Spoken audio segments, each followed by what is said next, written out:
In the last session, we were discussing the effects of the force and acceleration, and just recall the idea that whenever object is at rest or it is moving with a constant speed,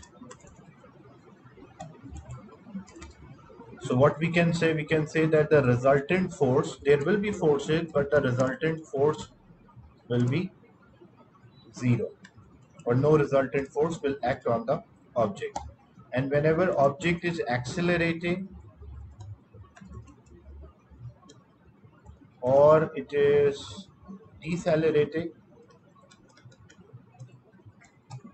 then there will be a resultant force act on the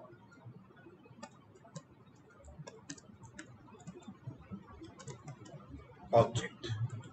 If it is accelerating, then the direction of the motion, the direction in which the object is traveling, and the direction of the resultant force will be same. But if it is decelerating, the direction of the motion, the direction in which the object is moving, and the resultant force will be opposite. So the black arrow is representing the direction of the motion, and the red arrow is representing the force, the resultant force. So when the resultant force and the direction of motion are same, that object will accelerate. And if the resultant force which is acting on the object is opposite to the direction of the motion, that object will decelerate. And recall the formula. Whenever there is a resultant force and object is accelerating, that formula which relate force, mass and acceleration, F is equals to ma. Force is equals to mass multiplied by acceleration. So now we'll do questions related to the topic which we discussed yesterday about effects of the force and acceleration. Some of the questions we already discussed yesterday.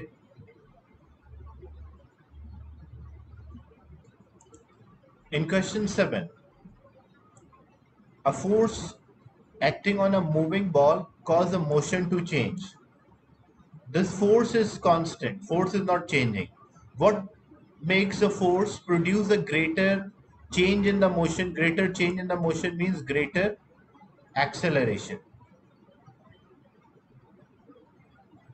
So how we relate the formula which relate force, mass and acceleration? We have the formula F is equals to ma. Force is not changing, or we can also say F divided by m is equals to a. So in the question they mentioned the force stays constant. So this F is not changing. We want to increase, we want a greater change in the motion, we want to increase the acceleration. So if I want to increase the acceleration, what I should do? I should reduce the mass of an object, because if I reduce the mass, the acceleration will increase. So what could be the right answer when we check the options? The first one, decrease the total mass of the ball. That's true, because if we reduce the total mass, it will have a greater acceleration. So in this example, A will be the right answer. Increasing a temperature, temperature does not have effect on this motion of the object. Use the ball with a hollow center but with the same mass. Hollow center means like it is hollow at the center but the mass is same. You're not changing the mass. If you're not changing the mass, like two objects are there, you're using the same force and you're using the same mass, so they will have the same acceleration. So that will not affect. Use a different material so that we'll have a lower density and same mass. So if you're keeping the mass same, the acceleration will not change, because the force is constant, mass is constant, so acceleration will be constant. Is it clear why A is the right answer for this?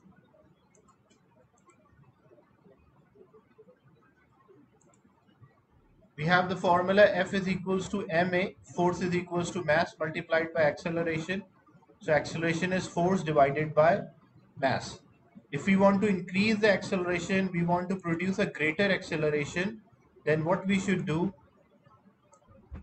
We should reduce the mass. That's why A is the right answer for this. Moving on to the next question. An object decelerate from 25 meter per second to 5 meter per second in 4 seconds, and it has a mass of 50 kilogram. What is the resultant force? So to get the resultant force F is equals to ma. We have the mass, but we don't have acceleration. So what we will do, first we will find the acceleration. How we will find the acceleration? If you remember the formula for acceleration, acceleration is change in the velocity divided by time. So A is equals to V minus U divided by T. The object decelerates from, so this is a starting speed. The starting speed is known as U, and it reduces speed to 5 meter per second, so that is V, and the time it took, it's 4 seconds. So when we are calculating the acceleration, it is V minus U over T. So 5 minus 25 divided by time, that is equals to 4. 5 minus 25, that is equals to minus 20 divided by 4, and minus 20 divided by 4 is equals to minus 5. Why we are getting a minus 5? Negative sign shows this object is decelerating or slowing down. When we are finding a force, F is equals to ma. So m is a mass, which is 50, multiplied by deceleration, which is minus 5. So 15 to minus 5, we are getting minus 250. What negative sign shows? This negative sign for a force is showing that the direction of the motion and the direction of the force are opposite of each other. That's why we are getting a negative answer of the force. And the value of the force is 250. So C is the right answer for this. Is it clear? Question 8.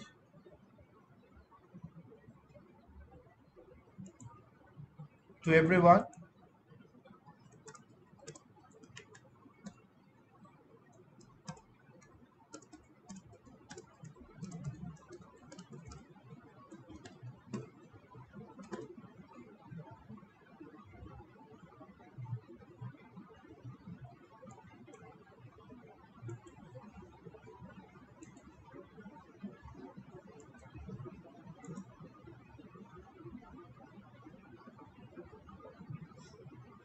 Then another question, a resultant force of 4 newtons. So we have the force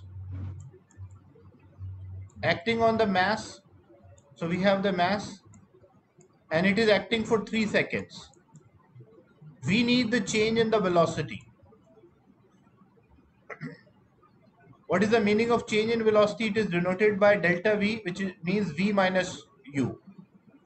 So first, again, we'll use a formula which relate force, mass, and acceleration.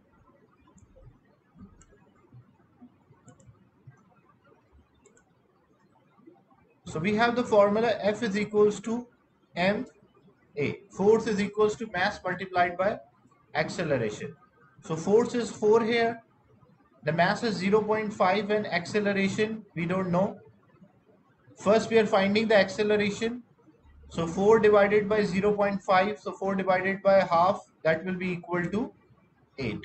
So acceleration is 8 meter per second square. Then in the question, we don't need acceleration, we need change in velocity. And how we can relate the acceleration with the change in the velocity? We know that acceleration is equals to final minus initial divided by time. So in the question, we need final minus initial, or we need V minus U. This is what we need. A is the acceleration, that is 8. T is the time, that's 3. And it is V minus U, or change in velocity. This 3 is divided here, other side it will multiply. So 8 multiplied by 3, that will make 24. So 24 meter per second is equals to V minus U, or we can also say the change in velocity. So option D is the right answer for this. Is it clear? This question? Question 9, in which we worked out the relation between force, mass, and acceleration. First to get the acceleration, and from acceleration Look, if you check the question, in the question, first, whenever a question is given, you should highlight what is given to you, what values are given. The resultant force 4 Newton, so F is given. An object of mass 0.5, so mass is given. 3 second time is given. And what they're asking, what is the change in the velocity? What is the meaning of change in velocity? It means v minus u. So how you can find v minus u? You have the formula A is equals to v minus u over t. So you have t, but you don't have A. And how you can find A? So first use the formula which relate force, mass and acceleration. So F is the force, M is the mass, and A is the acceleration. A force of 4 Newton is acting, so you write 4. The mass is 0.5 and acceleration is A. 0.5 is multiplied here, other side it will divide, so it will be 4 divided by 0.5. 4 divided by 0.5 or 4 divided by half, that is equals to 8 meter per second square. So acceleration is 8 meter per second square. But in the question they're asking v minus u or change in velocity. So you have the formula A is equals to v minus u divided by t. Now we have A and we have t, so we can find v minus u. So A is the acceleration 8, v minus u is unknown, and t is the time. According to the question it is 3. So if 3 is divided here, other side it will be multiplied. So it will be 8 multiplied by 3 is equals to v minus u. 8 multiplied by 3 is 24.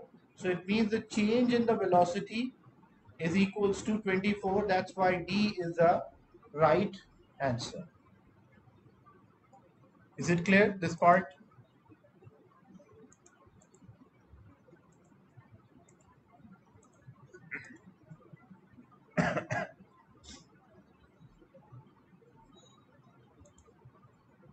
Normally you will find in paper 4 the questions are interrelated, so it's not like a direct question about force and acceleration.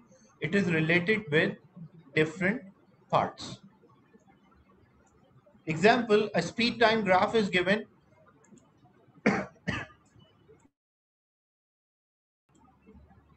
A speed time graph is given, and keep in mind the slope of speed time graph represent acceleration. So it is first a straight line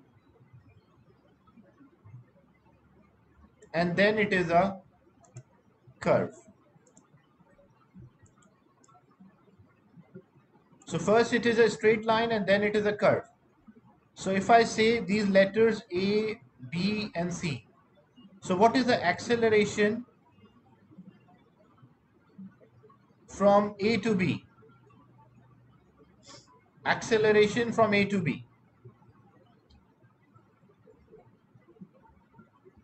The slope represent the acceleration for a speed time graph. It's a straight line. So what we can say about acceleration from A to B? Is it zero, constant, increasing, decreasing?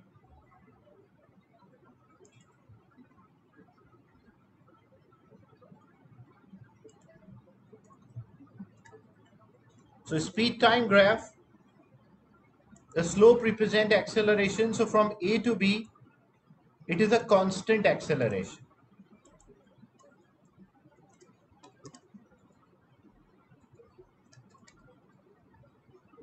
So we have the formula. Look, you have the formula F is equals to ma. Normally the mass of object does not change. Some cases it may change, like sometime evaporation happens, so the mass change. But normally most of the time the mass will remain same. So if mass is constant and in the question acceleration is constant from A to B. So what happened to force? The force or resultant force, that will also remain constant. So if acceleration is constant, the resultant force will be constant as well, or resultant force will not change. But what happened from the term constant means it's not changing. So what happened from B to C? What happened to acceleration? From B to C, is it increasing, decreasing, constant, or zero? From point B to point C, the acceleration. Acceleration is increasing, decreasing, constant, or zero from B to C.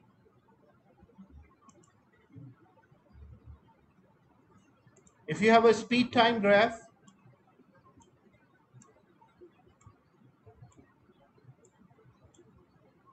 if the curve is going up, slope is increasing for a speed time graph, and the second possibility, the slope might decrease. So here this means that acceleration is increasing, and this one means acceleration is decreasing. So what happened from B to C? From B to C, the acceleration. So from B to C, the acceleration is decreasing.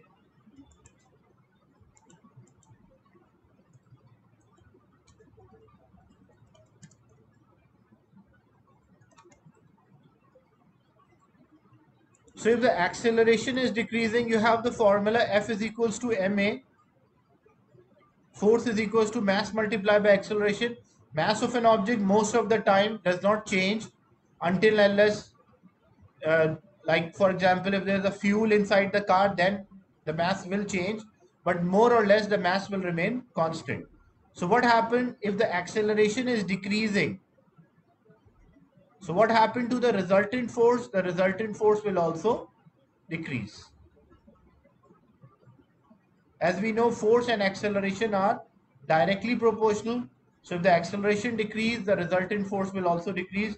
If acceleration increases, the resultant force will increase. And if acceleration is constant, resultant force will be constant. And the last one, acceleration is zero, the resultant force will be zero. This is just a theory about the question. Now we'll move to the question. The first part, calculate the mass of the car is 1200 kilogram. Calculate for the first 20 seconds of a motion the distance travel. So speed time graph, how we calculate a distance travel. So speed time graph, area under the graph will give us the distance travel by the object. So what shape it is making? A speed time graph, distance travel is equals to area under the graph. So what it is making? It is making a triangle. And what is the area of the triangle? Half base into height. So in this case, it will be half. The base of this triangle is 20, and the height, it is, each box is representing 0.5, so it is 11, 12, 13. This is 11, 12, and 13. So this looks 13. So I'm taking as 13. So it will be half base into height. So half 20 into 30. So when we simplify 10 into 30, 13, it will be 130 meter. If the speed is in meter per second and time is in second, so it will be 130, and the final answer will be meter. The second part, acceleration of a car, again acceleration for first 20 seconds. How we can calculate the acceleration? If it's a straight line, we'll use the formula V minus U over T. So starting speed is 0, final speed is 13, because they're asking for first 20 seconds. That's the first part, first 20 seconds. We need distance and we need acceleration. The final speed was 13 and the time interval is 20 seconds. So acceleration will be 13 minus 0 divided by 20. So it will be 13 by 20.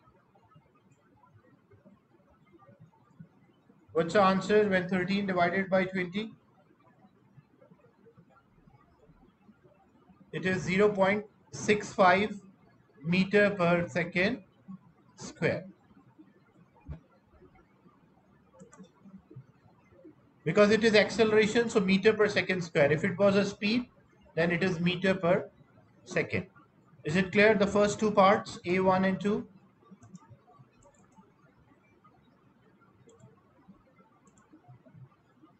Then the resultant force. How to get the resultant force? The distance travel we already calculated. It was 130. Acceleration was 0.65 meter per second square. They mentioned the mass of the car is 1200. We need the resultant force. So resultant force F is equals to ma. Mass is 1200 for this car multiplied by 0.65. So 1200 multiplied by 0.65. What is the resultant force? Multiply them. 1200 multiplied by 0.65.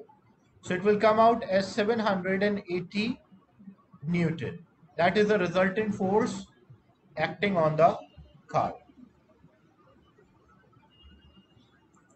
So you can see that topics are interrelated. The first part was related to the motion, the first two parts, and the third part is related to the resultant force. Then describe the motion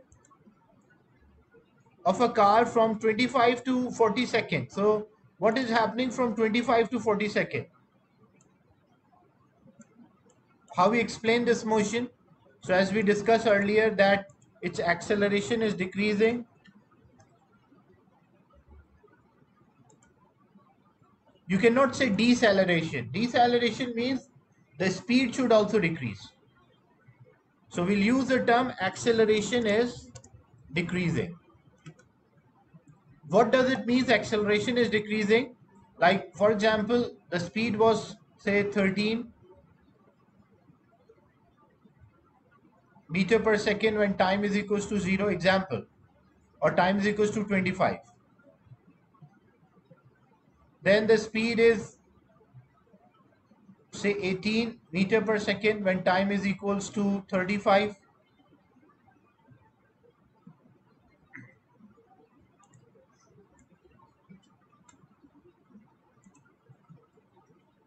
So 15 time is equals to 30, and here example it is 20 meter per second when time is equals to 40. So when we calculate the acceleration here, the speed is increasing, speed continue to increase, but what happened to acceleration? Change in velocity divided by time. So it will be 18 minus 15 divided by time interval, that's 5. So 18 minus 15, that is 3 divided by 5. So 3 divided by 5, that is equals to 0.6. So here we will have an acceleration of 0.6 meter per second square. But when we check the second part of the motion, the final is 20, initial is 18, and time interval is 5. So 20 minus 18, that's 2 divided by 5. So it is 2 divided by 5, that's equal to 0.4. So even though the speed is increasing, but the change in speed, even though the speed is increasing, but the change in the speed is decreasing, that's why we call that as acceleration is decreasing. Saim, which part you are not able to understand?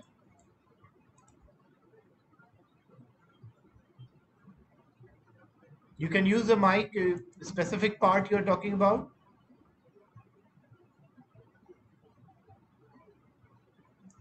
About the acceleration decrease, the question is describe the motion of the car in the period of a time 25 to 40 seconds. If, as we discussed in a speed time graphs, for a speed time graph, if it is a straight line, what we call that as a constant acceleration, means constant change in the speed. If the curve, the slope is increasing, the gradient or the slope is increasing, what we call that? We call that the acceleration is increasing. And if the slope of a speed time graph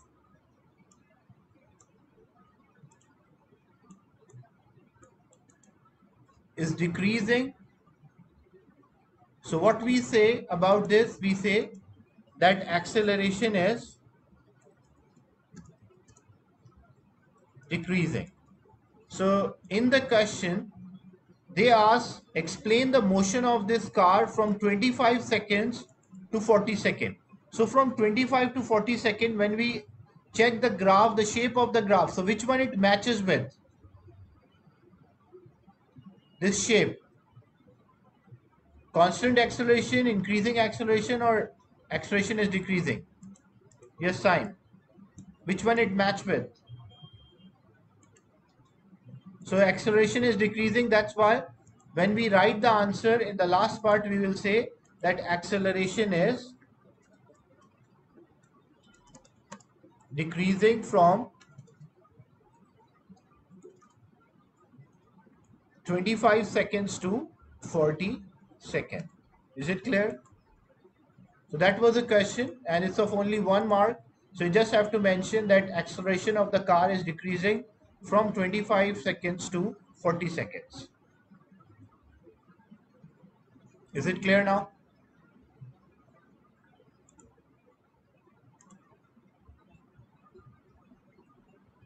Okay, another question. Why we cannot say deceleration?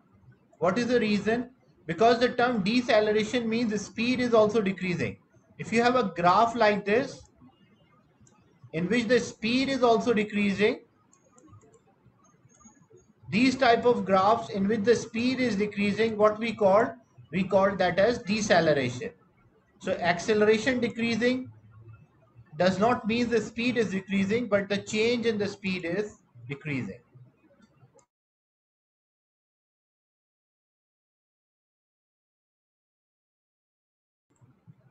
In question 3, an object is moving in a straight line with a constant speed. So there is an object which is moving in a straight line, like this is the direction of the motion,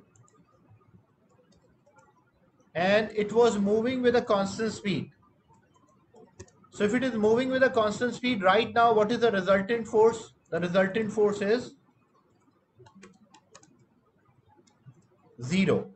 There is no resultant force because the speed is constant. Now in the question they ask, now the resultant force began to act. So this object was moving with a constant speed and now there is a resultant force acting on the object. State the ways in which the force may change the motion. So how the force can change the motion of this object? For example, if the resultant force is same as the direction of the motion, what will happen to this object? Will it accelerate or decelerate? If the resultant force is acting, initially the object was moving with a constant speed. When there was no resultant force, now they are saying there's a resultant force acting on the object, same as the direction of the motion. So what will happen to this object?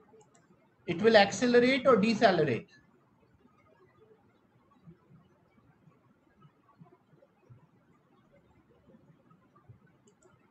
If the direction of the motion and the direction of resultant force are same, what happened to the object? Will it accelerate or decelerate?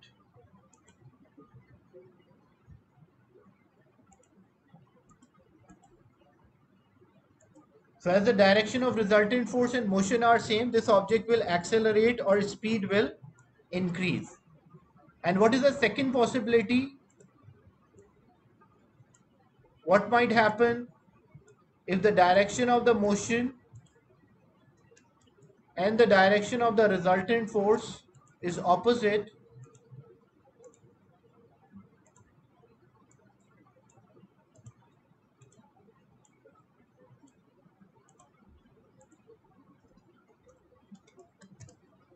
So what happened to this object? This object will decelerate.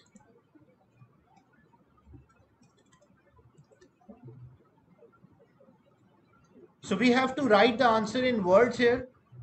Yeah, the car will slow down or the object will decelerate, or because in the question they mention an object. So how we write in words, we'll mention simply that when resultant force and direction of motion are same,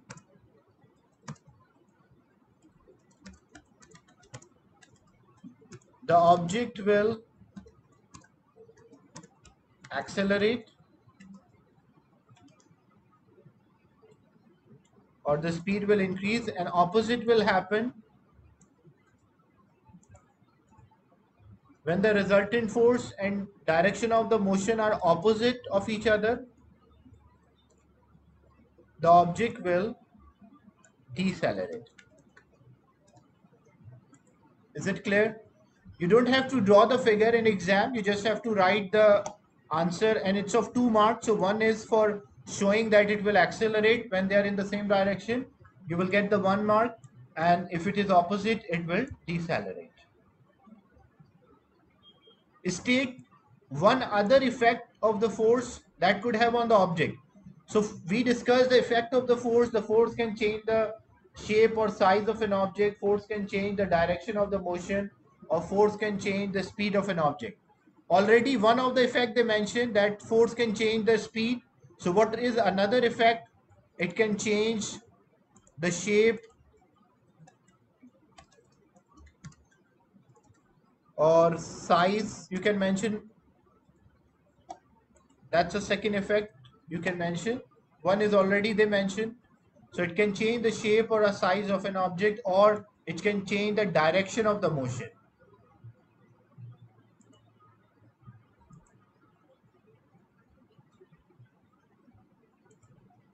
In part C,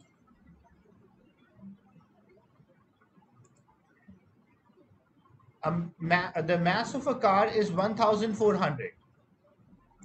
The car is initially at rest. So starting speed when something is at rest, the starting speed is 0. Is moved along a level road and the resultant force of 3500 is there. The car reaches a speed of 30 meter per second, so that's the final speed. So we have the force, we have the mass. Calculate the average acceleration, total acceleration, final acceleration, initial acceleration. All have the same acceleration. You can find by two formulas. One is F is equals to ma. Another one is final velocity minus initial divided by time. So which formula I should use? I have to check what is given. I have v, I have the final velocity, I have u, but I don't have time. So I cannot use this formula right now. I have the force and I have the mass, so I can use this formula to get the acceleration. So F is equals to ma, 3500 is the force. The mass of the car is 1400 and acceleration is a. 1400 is multiplied, other side it will divide. So 3500 divided by 1400. What is the final answer for acceleration? 2.5. So acceleration of this car is 2.5 meter per second square. Is it clear, the first part? That we use F is equals to ma because we cannot use A is equals to V minus U over T as we don't have the time interval. The second part, calculate the time for which the force is applied. So now we can use this formula to get the time. We have the formula acceleration is V minus U over T. So we have the final velocity, we have the initial, and we have acceleration. So we can find the time. So when we solve this, A is equals to V minus U over T. A is the acceleration, which is 2.5. We already calculated in the previous part. V is the final velocity, that is 30. U is the initial velocity, that is 0. And T is the time, we don't know, we are finding it. So when we further simplify, it will be 2.5 is equals to 30 minus 0, which is 30, divided by time is T. So T is divided here. T is divided here, other side it will be multiplied. So it will be 2.5 T is equals to 30. And we need T, so 2.5 is multiplied, other side it will divide. So 30 divided by 2.5. 30 divided by 2.5.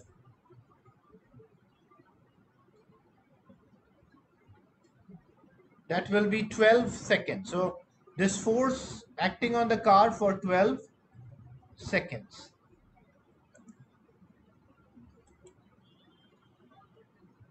Then state the name of the force which oppose the motion. What we call the force which always oppose the motion. There is a specific name. So we call that as a friction. That's right. The friction is a force which always oppose or try to oppose the or resist the motion of an object. Is it clear? Discussion part C.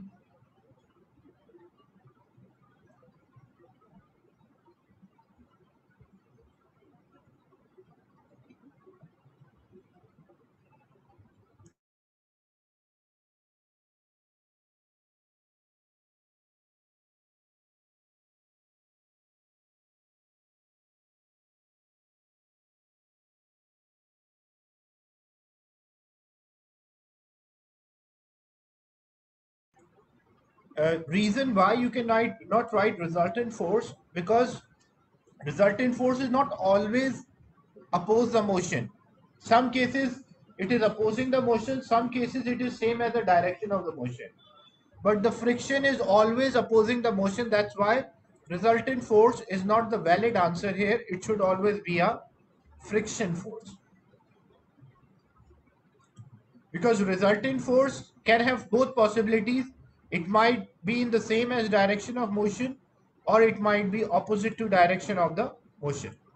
So you can mention friction, you can mention air resistance, or drag is also a word which is a term which is also used for forces opposing the motion. So these are some questions related to force and acceleration. I'll share another link and continue this discussion about force and acceleration.